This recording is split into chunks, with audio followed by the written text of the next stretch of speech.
So, sinulat ko nga itong mga ito nung 8 PM 5:29:25.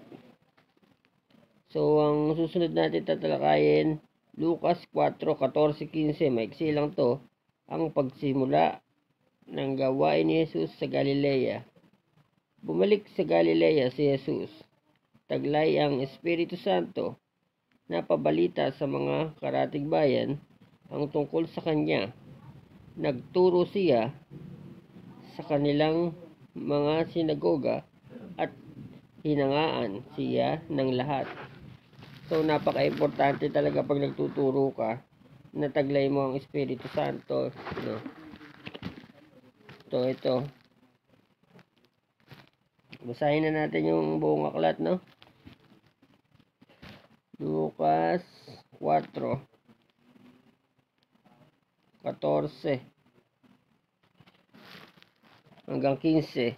Ang panimula ng gawain ni Jesus sa Galilea.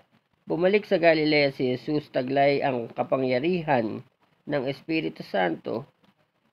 Napabalita sa mga karatig bayan ang tungkol sa kanya. Nagtungo siya sa kanilang mga sinagoga at hinangaan siya ng lahat. So, kailangan, pag nagtuturo tayo, taglay natin ng Espiritu Santo, no? Kailangan ramdam natin sa sarili natin yun at alam natin ng ating ginagawa sa pamamagitan ng Espiritu Santo.